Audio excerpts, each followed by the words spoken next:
This program is presented by Birch Gold Group, the precious metal IRA specialists.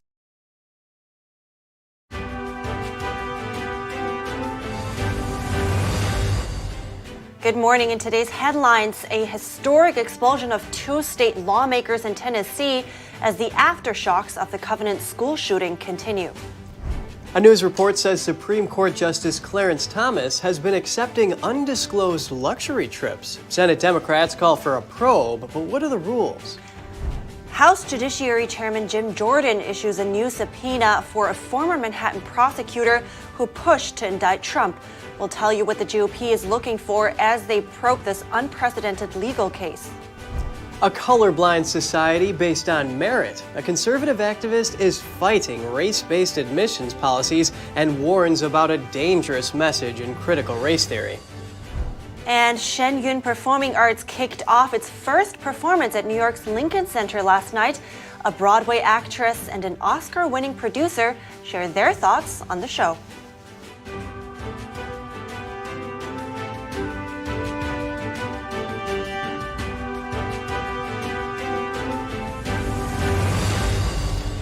Good morning. Welcome to NTD. I'm Kevin Hogan. Good morning. I'm Evelyn Lee. Happy Friday, everyone. Today is April 7th, and some drama unfolded yesterday in Tennessee. The fate of 3 state House members hung in the balance.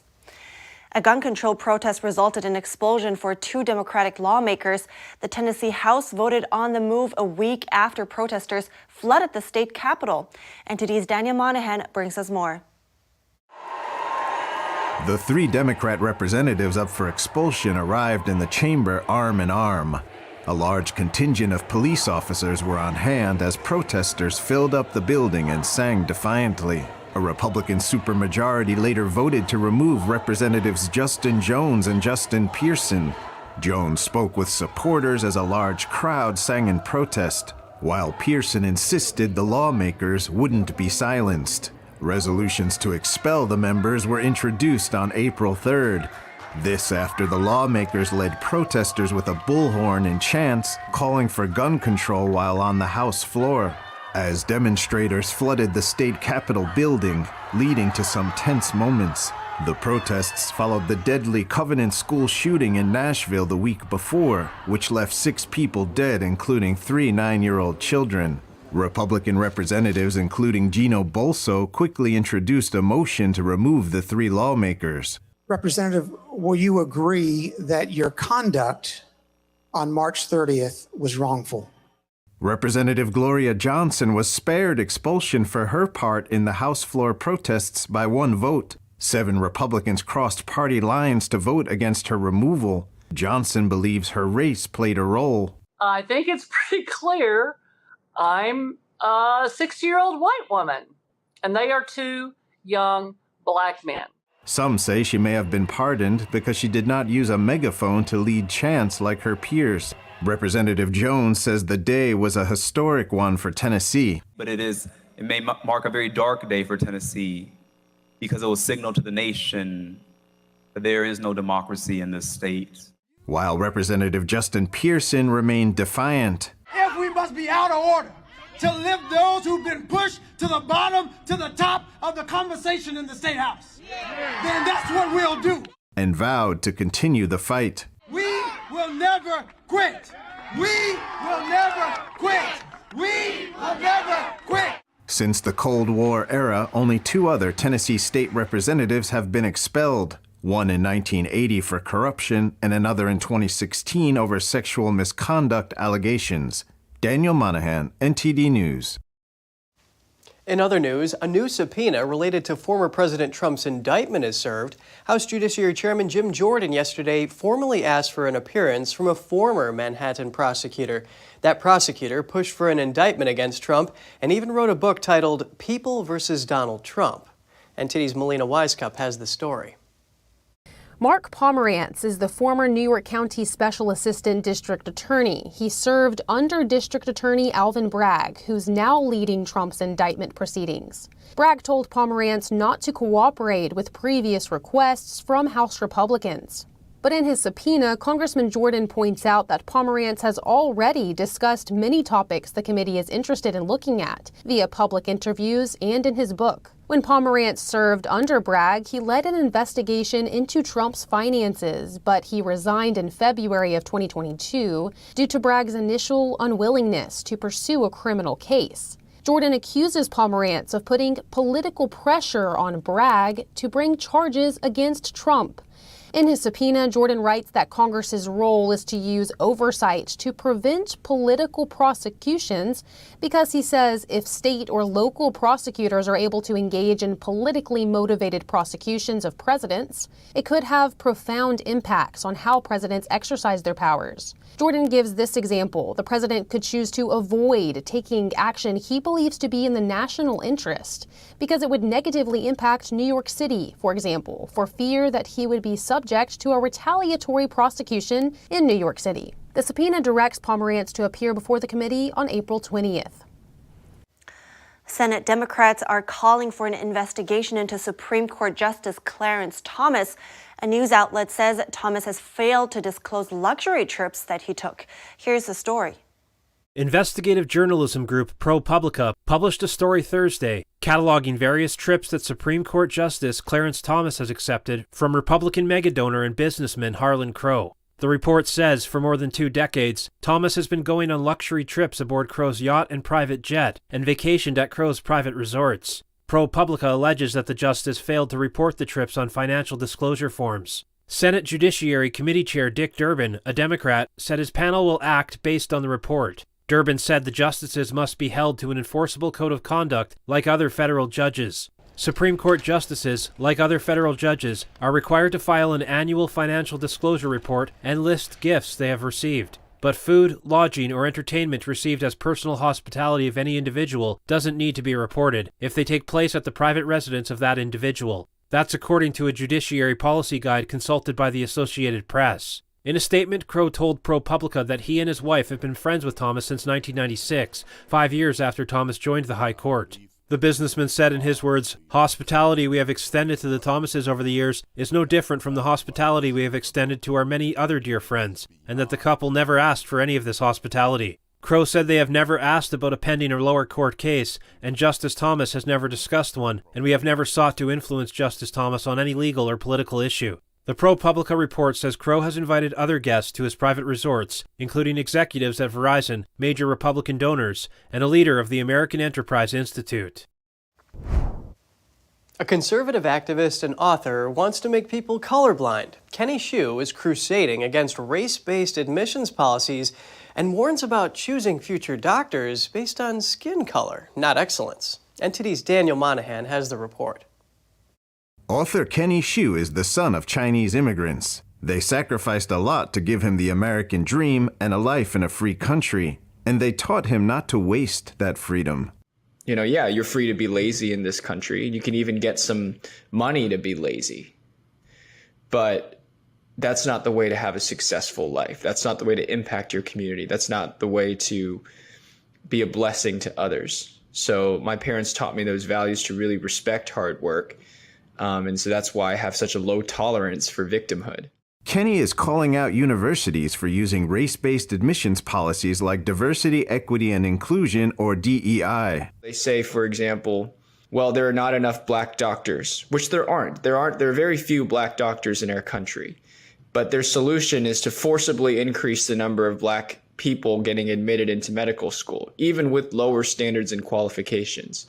So that amounts, of course, to a system of enforced mediocrity where a person will get promoted for being the right victim class. Kenny is also advocating for an end to critical race theory being taught in the school system. It basically asserts that America is a systematically racist country towards black people. And this theory is now being taught in our education schools and directly to children in America today, demeaning them, making them feel like victims, making them feel like society's against them. He says this is the worst thing to teach young children. The idea of teaching that society is racist towards them only serves to hurt their mental health and increase their depression and anxiety about the world. Kenny is fighting against DEI policies through his organization, Color Us United. Most Americans get along. Most Americans do not want DEI or wokeness. They don't want to be told that they are racists. They don't want to be told that they need to have more black friends. They need to have more Asian friends. They're fine and they're comfortable in their community. Kenny says DEI is racism because it asks people to look at race. You notice you go to any diversity training, they never talk about why you should be colorblind. Being colorblind is the American ideal. He criticized discrimination against Asian Americans at Harvard in his book, An Inconvenient Minority. Asians have to score for 440 points higher on the SAT to have the same chance of admission as a black student. Kenny says the real solution to racial gaps is not DEI or race-based admissions, but good old-fashioned hard work. Asian Americans show that with hard work and study, you can succeed in America. In fact, Asian Americans study twice as many hours as the average American. It's not about their race, it's their study habits. Kenny fears America is returning to segregation based on racial resentment. He is calling on people to wake up and see DEI and CRT for what he says they really are. Kenny's new book, School of Woke: How Critical Race Theory Infiltrated American Schools and Why We Must Reclaim Them, is due out in August. Daniel Monahan, NTD News. Moving on now to something that can lift your soul, which is what audiences around the world are saying about Shen Yun. The performing arts group kicked off its stay at New York's Lincoln Center last night with a sold-out show. Let's hear what the audience had to say. I loved it. I thought it was charming and everyone was so beautifully graceful. I grew up being a ballet dancer first before I became a Broadway actress, so it all spoke to me. Miss Lynn Charney is a veteran actress who has been active on Broadway for more than 70 years. As a performer herself, she praises Shen Yun's artistic expression.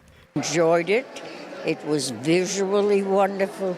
They are all so beautiful and graceful, and the setting is wonderful.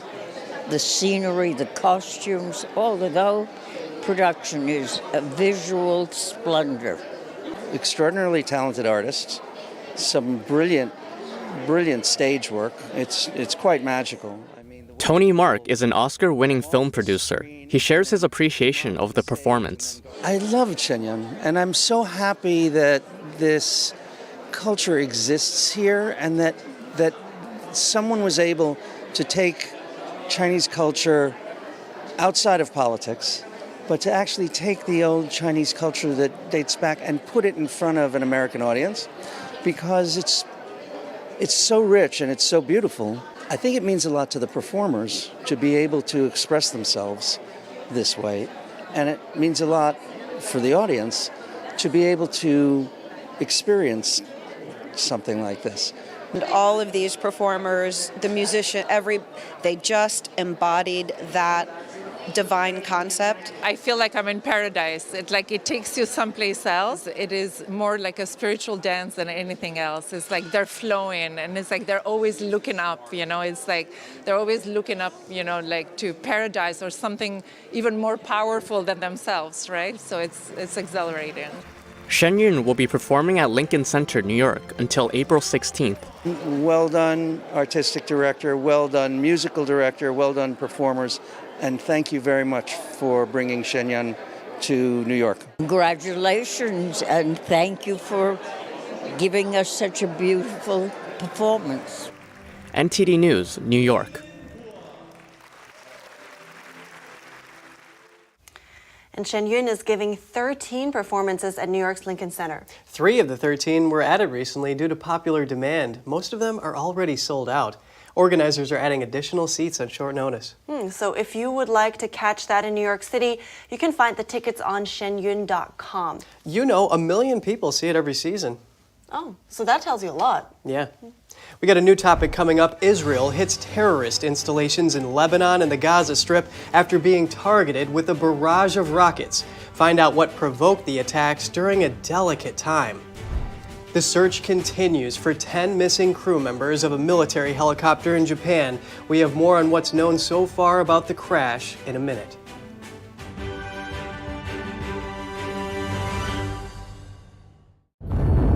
I was vaccinated because I'm a carer.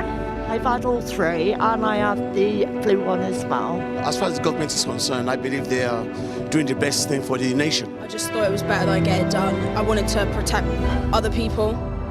The COVID vaccine has been hailed as a medical and logistical success. It's claimed that millions of lives have been saved, but there's growing evidence that the jab can have devastating consequences. They actually told my wife and two children they had no hope, and if I did survive, it would be from the waist up. You take one for the team, so I took the vaccine, but now the team's run in the opposite direction. Just to let people know that when it goes wrong, there's like no help at all. This vaccine is not completely safe and has unprecedented harms.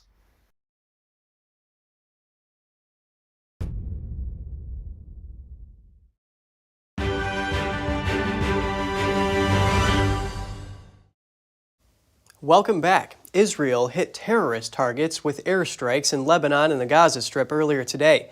The Israeli military says the strikes in Gaza targeted terrorist arms manufacturing sites. It says the strikes in southern Lebanon targeted terrorist installations. That was in retaliation to a terrorist attack yesterday. Over 30 rockets were launched from Lebanon towards northern Israel.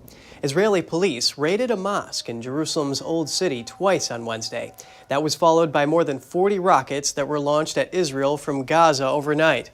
Most were intercepted by Israel's aerial defense system. The fighting comes during the Jewish Passover holiday as Muslims mark the month of Ramadan. A similar scenario escalated into a full-blown 11-day war in 2021. Japan says rescue efforts are underway to find any survivors of a crashed military helicopter, A Black Hawk carrying 10 crew members went missing yesterday. Officials say it most likely crashed while on a reconnaissance mission in Japan's southern islands. NTD's Jeremy Sandberg has more on the incident. Japan's defense minister says none of the missing crew members have been found as of Friday. He says the search for the missing crew will continue, along with information gathering about the crash. We will do our utmost to search for the lives of the 10 people. Officials say the Black Hawk disappeared from radar only 10 minutes after leaving from base. They believe it crashed into the water about 1,000 miles southwest of Tokyo. It was patrolling the waters around Miyako-jima. At least 3 Chinese regime warships have sailed past the island in the past 4 days. Japanese officials did not say if the aircraft was involved in tracking any Chinese military activity. The Army says the Black Hawk helicopter had a routine safety inspection late last month. No problems were found during its subsequent test flight or on its trip to where it was stationed. Army officials found a door they believe belonged to the aircraft near the presumed crash site, along with other fragments of debris. Coast Guard patrol ships found an unused lifeboat whose serial number matched that of the missing helicopter. Japan is aggressively building up its defense capability in its southwestern islands. That's in response to China's increasingly assertive military activity in the region, including near Taiwan. 2 U.S. Army Black Hawk helicopters crashed in Kentucky during a training mission last week. All 9 service members on board were killed. Jeremy Sandberg, NTD News. 2 people are dead and over 1 million left without power after an ice storm hit Canada's 2 most populated regions. The storm brought freezing rain and strong winds, toppling trees and power lines. NTD's Costemenes has more on the story. Wednesday's storm hit Canada's provinces of Quebec and Ontario the worst. 1 man died when a tree fell on him. Another was killed by a falling branch. Power outages combined for both provinces affected over 1 million residents on Thursday.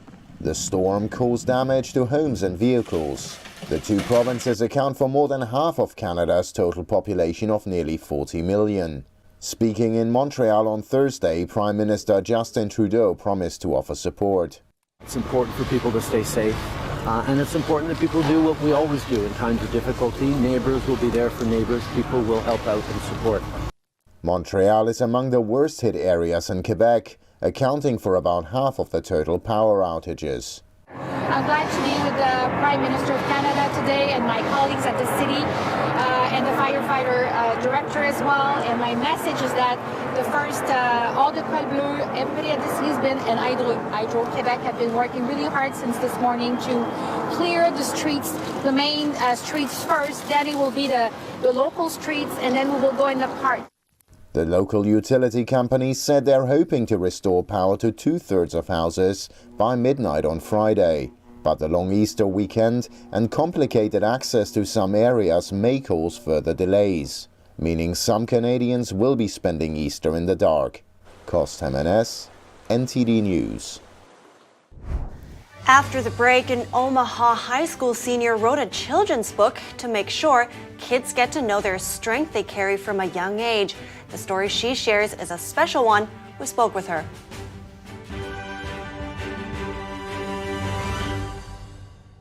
This is Stephen K. Bannon. I urge you to protect your savings from inflation by diversifying into a physical gold IRA from Birch Gold Group. Simply text the word NTD to 989898 and you'll get a free info kit on gold IRAs explaining everything.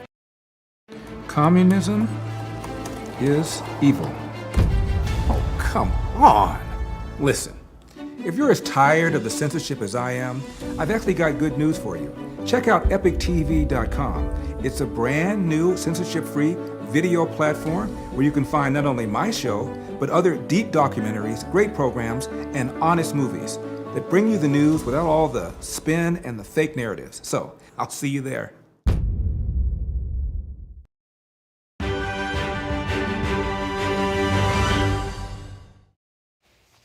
Good to have you back. An Omaha teen wrote a children's book to make sure kids know the strength they have and that they can channel it if they only want to. But the story she shares in that book isn't just any story, it's her story. I spoke to Maggie Wojcinski to find out more. Can you start by telling me about what you went through as a kid and, what did you suffer from exactly and how did that impact you physically and mentally? When I was 3 years old, I actually had a benign tumor on my hip. I was unable to walk normally, so my parents took me to the doctor and they said I needed to have it surgically removed. So from there we set a surgery date and I had to learn how to walk again afterwards. I was in a wheelchair, or I used a wheelchair for 3 months, and that was probably one of the hardest things that I've ever had to do. Learning how to walk again, just after learning how to walk the first time. I didn't know how I was going to get around school. I didn't know how that would affect me being with my friends. But in the end, I had so much help from so many of my friends and family that I was able to really be a normal kid still. And I think that was the most important thing, just being able to live normally, or as normal as possible. It's amazing sometimes how important a support system can be, huh? Exactly. Now, can you recall, what was your recovery process like from going, just being in a wheelchair to being able to walk and run again? Yeah, I had a lot of physical therapy, just learning how to walk with a walker, holding on to something, and that first transition from using a wheelchair to then using a walker, I remember being very difficult because I had been in a cast for 3 months that had started at my hip and ended at my toes. So there was no movement whatsoever in my leg. And I knew that it was going to be very, very hard. But in the end, I was able to take baby steps, literally. And now I'm back and walking, so. And you wrote a whole book about it, right? Your story. So tell me more about that book and why did you want to put the story into a children's book? So right now I'm competing for the Miss Nebraska Teen Competition, which is part of the Miss America organization. And as my community service initiative, I decided to call it Grit is Our Superpower. It really started as a suicide prevention and awareness platform, but I wanted to be able to talk to younger people. And if I want to go into an elementary school classroom, I can't exactly talk about suicide and statistics because that's just not really the right place for that. So it really changed into the more of grit and resilience theme of things. And now I'm able to go into classrooms and read something that's totally unique to me, which I think is super important because I can definitely go and read somebody else's book. But when I'm able to read my own, it's a lot more meaningful to me. And just to be able to talk to younger kids is so much fun. And they're so cute. Something really uplifting. That's great. And now, what are you trying to tell the kids that read this book? What is the message to them? What do you hope they learn from it? I just want not even just younger kids, but anybody that reads the book to know that they can get through anything, whether that's physical or emotional. We can work together, and we all have grit inside of us. And no matter what, that will always be there. And we can always get through whatever we're faced with. Wise words. Well, thank you, Maggie Wojcinski, and good luck with your competition and everything you're planning to achieve. I really appreciate that you took the time today. Thank you so much. She said now she keeps telling herself that if she can learn how to walk again, she can really go through anything. Yeah, and the fact that she was able to overcome that just shows so much hope. It does, yeah. So from hope to miracles. As Easter approaches, our team went out and asked people about miracles they may have experienced. I am very healthy every day when I wake up. I was in a motorcycle accident. I was pronounced dead on the scene. I had an emergency open laparotomy. I have a huge scar to prove it. And they told me I was only here by divine intervention. Finding my beautiful wife is a miracle. It's a God-sent miracle. Yes. That we have another day living. It's a miracle, right? Because there's so many things going on this earth, but today is a great day. It's a miracle. I've experienced a miracle when my grandma was diagnosed with cancer, and it wasn't really looking too good, but the cancer actually ended up going away. So that was a big deal for us and our family. That I remember, that I know of clearly, my stepmother coming in my life. She's always been a miracle to me. I've seen people who have walked out of wheelchairs before. I've prayed for people whose foot has grown out. I've seen people who are not able to walk, get up and start walking again. I believe in God, and I believe He heals, and I've seen many miracles. Oh, wow, it's great. They have so many things to be thankful for. It's the little things in life, right? It's Yes. inspiring. I think this has to be one of my favorite segments now. Keep it coming, guys. Yeah, good. All right, that's all for today's program. We'd love to hear from you. Write us at goodmorning@ntd.com. Thanks for watching. I'm Evelyn Lee. And I'm Kevin Hogan.